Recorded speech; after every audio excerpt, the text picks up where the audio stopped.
すぐにいい人見つけてあっさりくっつく気もするな。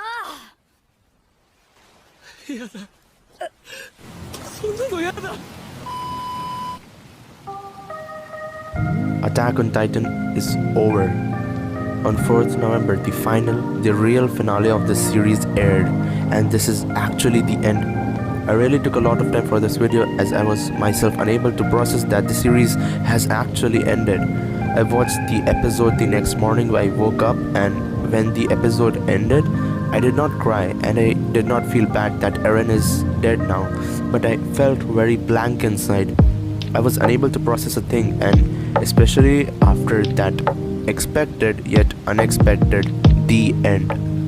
I was really unable to process that this 10-year-long journey came to an end, and here I am a week later. I will talk about the grand finale, which was 85 minutes long. The episode obviously includes chapters 138 and 139, but also 139.5. The extra 9 pages which Isayama Sensei drew. Firstly, the most hot topic or the controversial scene from the manga. No, I don't want that. I know the fandom is completely divided for this scene where Eren breaks down completely in front of Armin regarding his feelings for Mikasa and to be alive, which was really unexpected for everyone, as in the final season Eren was a Chad and felt like a real threat.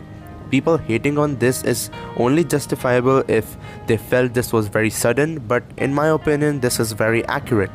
What Eren is doing is the basic human nature.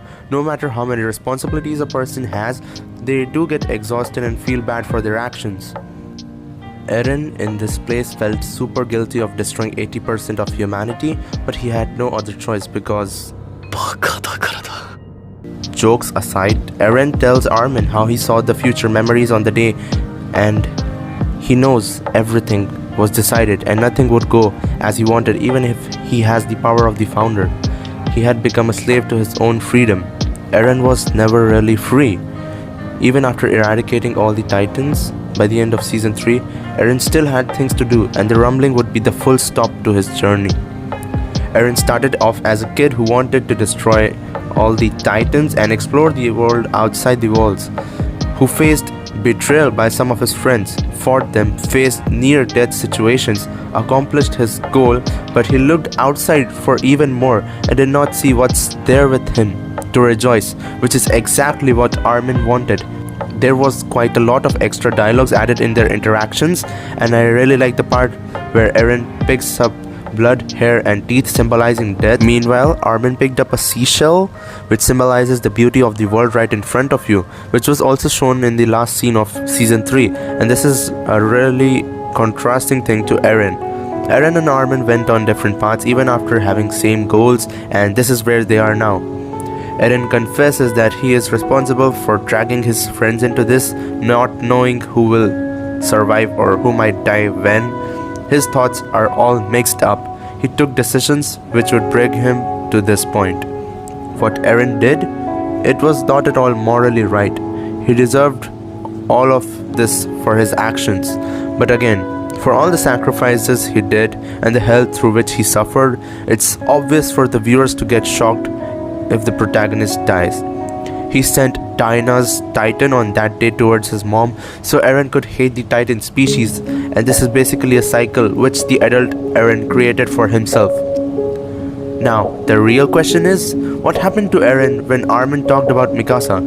When he actually told her that he hated her? Now, obviously this was all made up. He liked Mikasa back, like she did, but never expressed it as much. We also got to see an alternate timeline where Eren and Mikasa both ran away to live together peacefully, isolated from the civilization, and he wants her to forget about him once he is gone and live a happy life.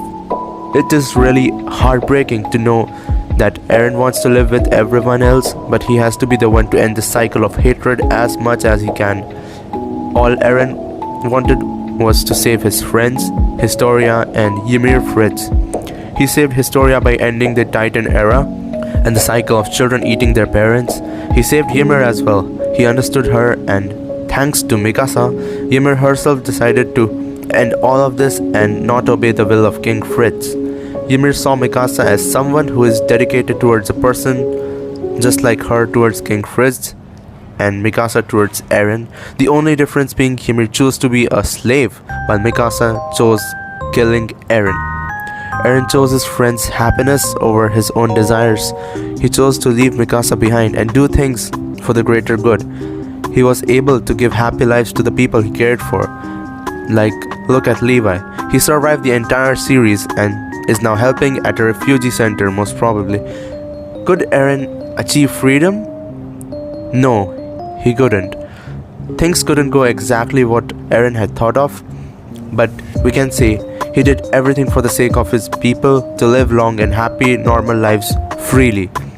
He had never changed. He was always the same Eren who used to hate titans and wanted freedom. As he grew up, he understood that the world is much more beyond his knowing, and in his path to freedom, he committed crimes, killed people, destroyed the world, and became a slave to freedom. Was it the best ending possible? Who knows? Attack on Titan had a lot of details and everything went with the flow and got everyone interested, whereas the ending brought up some new things which were not that relevant in the story till now, like Ymir choosing Mikasa, Eren liking Mikasa, Eren's decision to destroy the world only because he was stupid the entire time. Everything was logical here, thanks to Eren's conversation with Armin and Mikasa. This ending might not be the best one, but it definitely was a fitting one. You can't hope for a horror story to have a happy ending. Everyone in the series went through hell, and to those who survived have finally achieved peace, even if it is temporary. Isayama always wanted to wrap up the series this way and not the typical happy ending expected from a series where the characters suffer so much, and this is most probably the reason why the ending seemed so unexpected. He had this vision that no matter if titans exist or not, wars will always happen.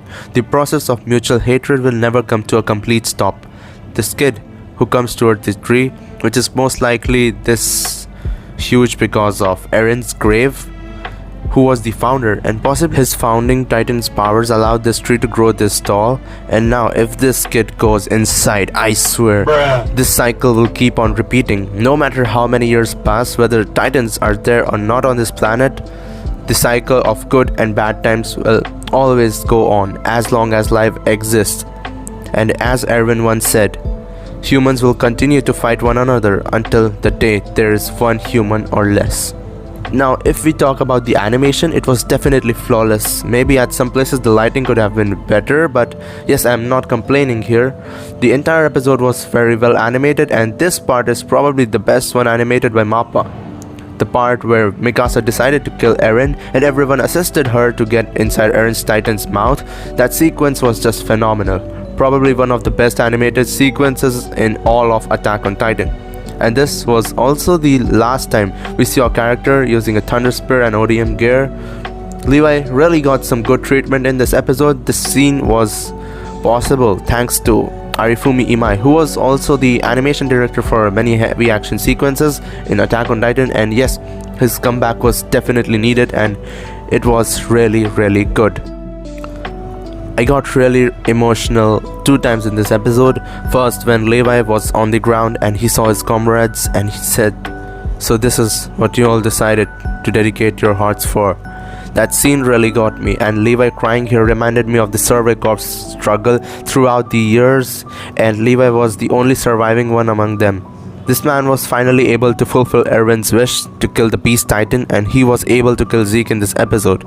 And the second moment, towards the end of the episode, when Mikasa was thinking about Eren and started crying at the hill, and this theme song, "To You 2000 or 20,000 years from now," started playing, just when a bird came to wrap the scarf around her, and she said, "Eren, mafura wa maite kurete, arigato." And the cherry on top is the fact that Yui Ishikawa, the voice actor of Mikasa, herself sang the vocals for the first few minutes of the song. This was a very beautiful and emotional way to end Attack on Titan. Eren promised her he would wrap the scarf around her as many times as she wants, now and forever. This is one particular part I have rewatched at least 20 times by now, and I always get goosebumps from the scene. It has never been confirmed, but this bird might actually be Eren, or maybe just a coincidence that even fate doesn't want her to forget about Eren with that scarf on her. So what do you guys think of this bird? Last but not the least, I would like to appreciate the voice actors, not just Eren, Mikasa, Armin, but also Levi's, John's, Coney's, Reiner's, and everyone who was a part of this journey. We recently got to see some footage of the final voice recording date of the series. They gave their best. Yuki Kaji tried a lot for Eren's breakdown moment to look perfect. Marina Inoue did a really good job at expressing Armin's emotions when he saw Eren's severed head. It was from the depths of his heart. He lost his best friend he had known for so long, and he sacrificed everything for their sake. And Yui Ishikawa saying Mafura wo maite kurete arigato was just as emotional. She started crying after this, which is very natural. Voice actors will definitely get attached towards their roles, especially if they are playing it for more than 10 years. The voice actors really deserve a lot of appreciation for their efforts. And before this video ends, I'm just putting my assumption here.